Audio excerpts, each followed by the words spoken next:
Welcome to the Sports Card Lessons Podcast. I'm your host, Big Ken. Whether you're watching on YouTube or listening on a streaming service, please like, subscribe, and hit that notification bell. You'll be notified whenever I drop any new content. Welcome and thanks for being here. Wow, what a great week. I dropped a great collaboration episode with my guy, Rob, sports card therapist. Dropped that on Tuesday, and I got great feedback from it, and like I said, I think that was probably our best collaboration to date. I was really excited about that one. Wednesday, I traveled down to North Carolina to visit my daughter, my son-in-law, and most importantly, my granddaughters. Um, so I got down there Wednesday. Thursday morning, I got up and I ran over to well, I shouldn't say I just got up because they opened at 11. But Thursday morning, I went over to Cardiac Cards in Apex. I took my wife and my son-in-law over there. We dropped the granddaughters off at school, and we went over. I saw my guy Sam, one of the owners over there. Um, it's amazing. I mean, for him, in this hobby, you talk to so many people with so many things going on. And lately, more negative stories than positive stories about the hobby in general, just where it's at. But for him, business is booming. And I could see why, because no matter when I go, there's always great traffic in that store. And I talked about this a number of times about going to the store every time I go down there. It doesn't matter what day I show up there, there's always a bunch of people in there. Um, Thursday, when they opened at 11 on Thursday, we got there at 11:15, and there was probably 10 or 12 people in that store shopping. Um, and it's why is this store so successful? It's his allocations, and I've talked about this on a few episodes. And he always mentions this. He's like, "There's no way we could be in business without our allocations." Um, and everything, the allocations, everything in that store. If there is any wax that you wanted to rip, it's in that store. All sports, TCG, pop culture. Um, their store is one-stop shopping for any wax you're looking for. And they just opened a second location in Kannapolis in North Carolina. Exactly, according to Sam, exactly 2 hours and 6 minutes door to door, right? Because that's all he's doing is driving back and forth there.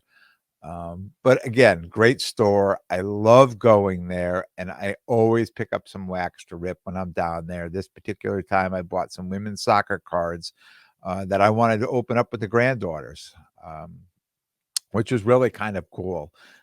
Opened up a whole bunch of, a big box of, the Panini women's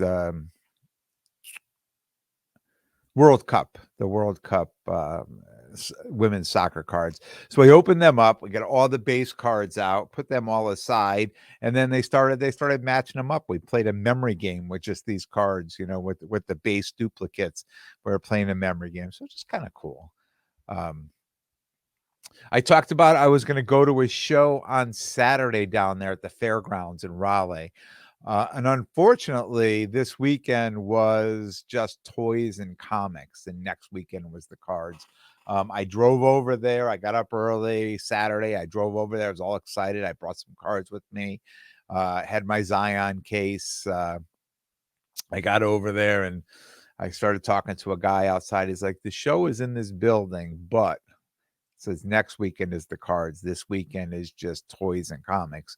So I never actually even went in. There was no sense for me to go in, pay an admission to go in for toys and comics. So headed back, and that was a bust, but that's okay. I tried, right? I'd been kind of looking forward to that all week, but I'm glad I was able to, go over to Cardiac Cards and still do some hobbying while I was down there. Flew home Saturday night in time to watch the NWSL championship game between OL Reign and New York, New Jersey, Gotham. not going to talk about that, but I just want to say, the game was very exciting, and I was really pumped to see it was on CBS Saturday night prime time. It's always great. You start seeing a sport if they're putting it prime time, even if it's just the championship. Uh, I know all the other games. I was always looking, oh, was this one on? Usually during the season, you have to watch the games on Paramount, and then the playoffs came, and it was on CBS Sports network, and then the championship game came and it was on a Saturday night prime time. So I just thought that was awesome to see that, and hopefully next year there'll be more games in the NWSL in prime time, to kind of maybe start building some viewership for that. It was a great end. Like I said, the game was exciting. It was a great end to a great season, and I am already looking forward to next season. So Sunday morning, I got up. I was able to go to the Mt Kisco show down in Mt Kisco, New York. I love this show. One of my favorite local shows to go to, because I always make great deals there. And truth be told, I usually make great deals with the same guy all the time. My guy Frank down there, and I've talked about him on previous episodes. I love going to that show. There's two guys I make deals with. Is Hank and Hank and Frank, and Hank wasn't there this today or Sunday. But Frank was there. So when I got there and I saw him there, I was excited because there's a lot of shows going on. I mean, this weekend, next weekend, there's a lot of shows going on. But it just seems with these weekends in November are very busy, like shows everywhere. I know a portion of the Wolf Pack, they did Laz's show in New Jersey in Secaucus on Saturday. And I know there was a lot of people down there for that show. So sometimes you don't know, maybe too much. People would be like, oh, look, I'm going to do one show. I'm not going to do the other show. So when I showed up, I saw Frank there. I was excited. I'm like, I'm excited to, go see him and, put a deal together like we usually do. This is a small show. And it's usually a good variety of ultra modern and vintage of all different sports. But I noticed today, mostly everyone had lower end slabs. With a handful of, some dealers with some mid end stuff, but there was no real big cards there. And, I always, we do this, right? We're looking for things and we go in, and like I talked about on last week's episode with Sports Card Therapist, we were talking about some Tom Brady cards, some Michael Jordan cards, some goats and maybe some low pop things. Try to make a little bit of an investment in for the PC. So going in there in my mind, I mean, I know things I'd like to buy to put in my case at shows, and I know I'll be set up next weekend, so that's certainly on my mind. But also looking for, again, just cards I can buy now that are down, and just put in my PC. And I didn't see really any at this show. Frank had a couple. Michael Jordan rookies. One actually he sold as I walked up to the table. He was making a deal with a guy who left and said, oh, look, I'm going to go get some cash and I'll be back to buy it. And the other one was a little bit of higher grade than I was willing to jump into at this point. And I don't know if a Jordan rookie is really, on my list of cards to go out and get. I mean, it may be, one that comes across, my table at a show that the price is right. And I say, you know what, I'll take a chance and grab that. But it's not one that I'm going to be going out and going to shows to say, this is what I'm really looking for. There's a number of other cards that would be on my list before I would purchase that one. So Frank had, Frank's selling mostly, mid and ultra modern QBs, some basketball, but the ultra modern QBs really, And I'm gonna say this, and then I'm gonna go back and say I went against what I just said, right? So going out to these shows, the Justin Herbert and the Hurts and the Tuas, just cards like these, it's not the cards I'm looking to get right now, the Burrows. I'm just not looking to jump into because the market is very volatile on them. There's all of a sudden not playing well, their cards go down. Right. So from week to week, those comps could be jumping up and down and up and down. And it's not something, especially right now, the way the market is, that it's volatile right now, that I don't want to be jumping into, the ultra modern stuff and say I'm buying it at this, saying, oh, I can move that next week. And then who knows, the guy doesn't play well this weekend, or they lose. And then next thing you know, the comp is down for next week. So it's, little bit different, with the way the market is now, what I'm looking for, what I'm looking to put in the case. And I've talked about, for my case next week, I've got a huge amount of hockey that I want to put in there that I've done very well. I bought this hockey for the right price, where the comps are now. So I'm looking forward to moving a good amount of hockey over the next few weeks. So at the end of the day was the first time I went to the Mt Kisco show and did not make a deal with Frank, although we talked for a long time, and it was, great to hang out, great conversation with him.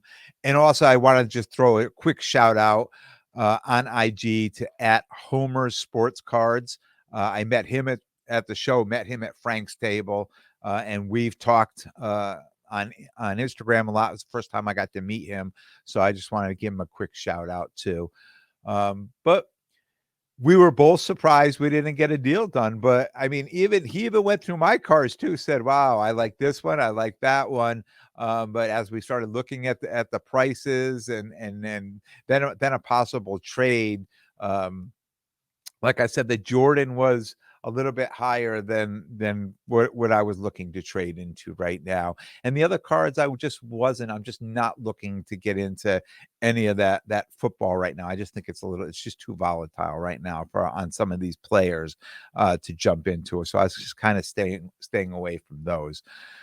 I did, however, get a deal done with another dealer who had a variety of Mahomes cards, Mahomes rookie cards, and I was able to make a deal for three of the cards, 3 rookie cards. And before I talk about the deal, I'm just going to hold them up. I'll show you what they are, and I'll describe them. If you're on, YouTube, you'll see them. If not, you'll know what they are. You've seen these before. First is the 2017, the Don Russ, just the rated rookie, PSA 9. Hold that one up. The next one is, and this one you may not have seen. I think it's one of the first times I've seen this particular card, but I know there's a ton of them just like it out there. The 2017 Panini Prism Premier Jersey, the patch, PSA 9. I'll hold that one up. Nice red patch. And the last one, classic, 2017 Panini Donruss Optic, the red yellow, and this is a PSA 10. And again, 2 of these cards, very classic, the rated rookie and the red yellow. And you're saying to yourself, come on, Big Ken, you just said you weren't buying any ultra modern quarterbacks, right? So, I'm a Chiefs fan, so I'm a little bit partial to Patrick Mahomes, but I feel that the people that are in football right now, that are selling football right now, and whenever recently I've gone to shows or anywhere, and I see a lot of dealers asking or trying to buy Mahomes, because I think they feel, of all the quarterbacks, and I think I feel this way too, of all, even though his prices are above all the other quarterbacks, I just think he keeps proving himself over and over, and I don't see a big drop on his cards. And I think what happens when the market drops a little bit, people want to try to buy them, because they know at some point those Mahomes are going to jump back up, and that happened last year with me when I was buying those cards in January, February, March. Right by the time we got back to the summer, getting ready for the national, boom, these prices were way up again. I'm very excited on them, so I don't mind that. And I think my biggest margins on cards all came from my Mahomes cards, so I don't mind owning them. And at the end of the day, I'm a Chiefs fan, right? So if they don't sell, I have 2 cards that I bought last year, right, for the National. I have that, the lime green optic, the PSA 9, and I have the Select XRC BGS 95, right? So I have those 2 cards that I bought last year. They didn't sell, but I was just happy to keep them, right? I keep them in my case. I talk about having, a little eye candy for my case at the shows. I like the cards and I don't mind keeping them. And I would feel similar to these cards right here, which I know they'll move at the right price. These cards are going to move. And I think they probably will move in my next couple of shows. They should probably move as long as he's doing well and the Chiefs are doing well, and they could quite possibly make it back to the Super Bowl again this year or even win it. So I don't mind having these cards right here. So one of the things I talked about a few weeks ago when I was going to the Shriners show was what am I looking to do? Just trying to make like a package deal. I love the idea of being able to put a package together because it's always a deal, right? I mean, if you start putting a package and put multiple cards together, the more cards you put in there, the better deal you can get. So on this one, all of a sudden, I walk up and it's been a while since I've looked in someone's case and say, oh, okay, you got some cards here to choose from. So, let me look at a few of these cards. Let me start feeling out the dealer, what the prices are on them and things like that. Uh, and I'm always like, I say I'm always, when it's possible, I'm always trying to create a package of 3 or more cards to buy. Um, and I'll just kind of tell you why and what my thought is on that. And I mean, it's not new, it's not rocket science, but you know, I, on these particular cards, the most expensive one obviously is the red yellow PSA 10. So I said to the dealer, I said, "Isn't a great card? What's the best you can do on this?" I think he had it about 1800 or 1850. He had a price on it. Um, and he looked at the card and he looked up the comps on it, and he knows I already looked up the comps on it. And he said 1650. I can't go any lower on that. That's that would be my best price on that. I said, okay. Started looking through and he had a few other cards in there, and I just started calculating, okay, what's this card, what's that card. So I pull these 2 more cards out. We comped them out, or I comped them out, and I said, look, we put these 3 together, where could you be? And he gave me a price, and then I came back and said, here's my reasoning, this is what I would like to pay for them. We went back and forth, and what happens is, if you select one card off of somebody, and I'm the same way, I'm a deal. If you select one card off me and you want to try to get it on the cheap, I'm basically just going to say no. So if this card, he said 1650, I can't go any lower. If I said, well, can you do 1500? I mean, he would just look at me like, did you not hear what I just said? And probably be a little bit annoyed with me, like I would be with somebody else. But then all of a sudden he starts saying, well, now we're putting some more cards in here. And he says, I could do this. I could do. So at the end of the day, when we put a deal together, if I pull enough cards out of his case, I know, because I'm in this situation on that side of the table a number of times, sooner or later, you're going to get to a card that I have a lot of room on. And then I say, look, now we're talking about 3 cards. In my mind, I really should give this guy a deal, right? Because now I'm at a show. I probably haven't sold anything all day, and he's close. I mean, he's not in here asking for 50% or 60% comps. We're getting closer and closer at a price. So at the end of the day, I end up getting this card, right, in my calculations, for closer to 1,500, which is $150 less than I can't go any lower on that card. Right. But how does that happen? Because we added a few more cards in, and somewhere along the line on probably both of these other two cards, that on the comps, he probably was into them pretty good, that he was able to let them go, at a cheaper or below comps. But at the end of the day, he's getting cash put in his hand. So he's okay to say, all right, if you're going to take all three, this is what I can do. We negotiated a little bit on the price, but it worked out that, I mean, I've got all three of these cards. I picked them up at a very good price, at a great price that I can put prices on these and put them in my case next week and sell them under comps and still make money on them. So to me, that's the perfect scenario, right? When I go to a show, if I'm able to find something like that, it's the perfect scenario, especially on cards that would be somewhat liquid, right? And I think Mahomes cards right now are probably somewhat liquid at the right price. At the right price.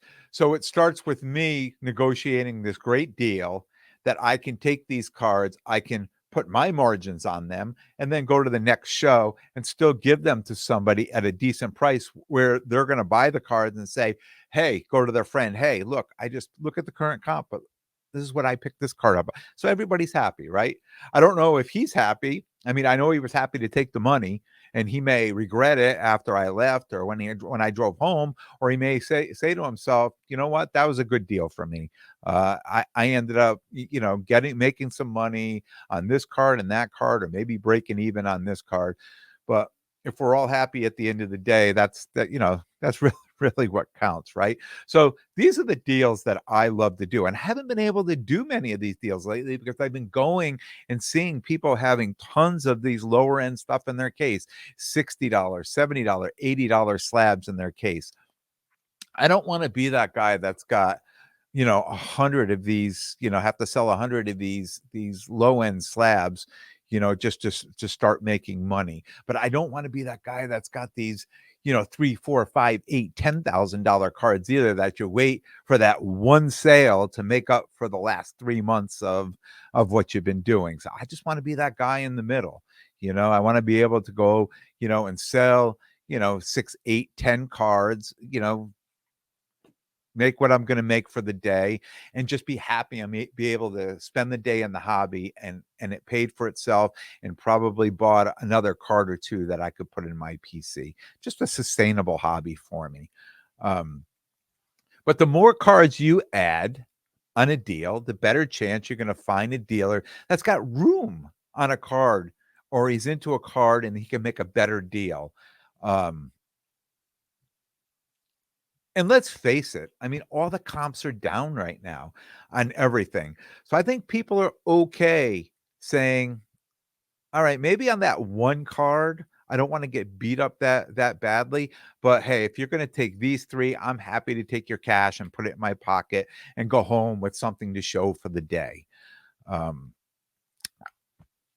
I thoroughly believe that, because sometimes I do that. Sometimes I'm that guy on that side of the table that does that. And I don't go home saying, oh my God, I shouldn't have sold that, because I've been here before, and I've been doing this for so long now that I know when I'm negotiating with somebody that if I agree to a certain price or to that, I know that I'm going to regret doing it. So at this point, there's no, like, I'll say, look, I understand, and maybe you're right, but look, this is the best I can do.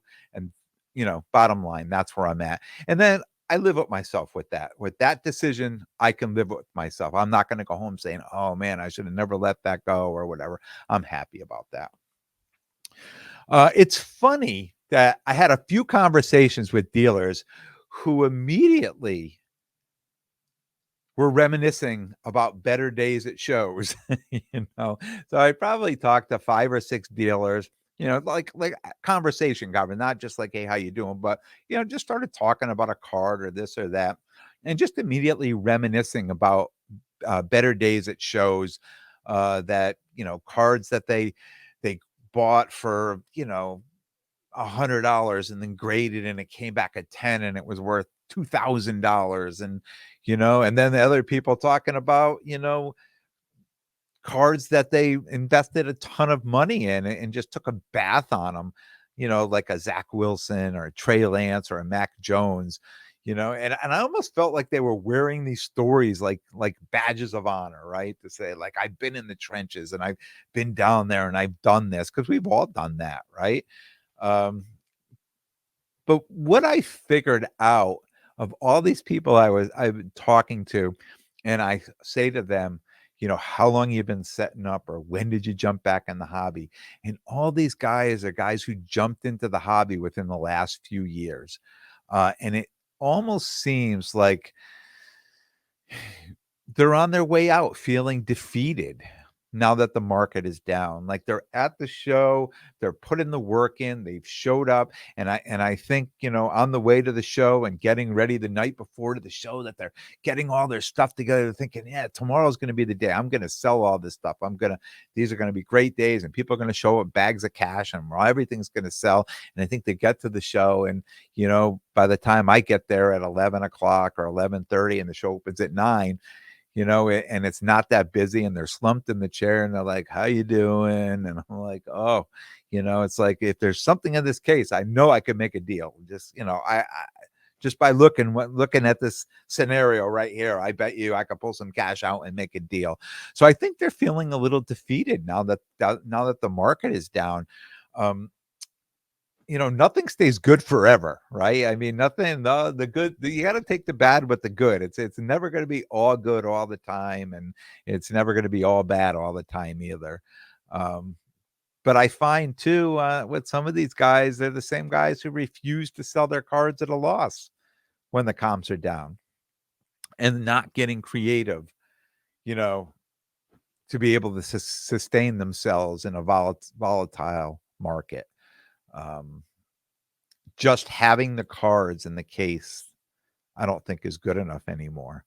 I think for a little while it was just having the right card, put it in the case, and people will come by, and hopefully the cards will sell themselves. But I think there's a lot more to it now. I think you need to be a little bit more creative when you're buying. You need to be a little bit more creative when you're selling, and I think you need to be really personable. You need to be able to have conversations with people and get people to trust you a little too, because this, in this market, we all know it's hard to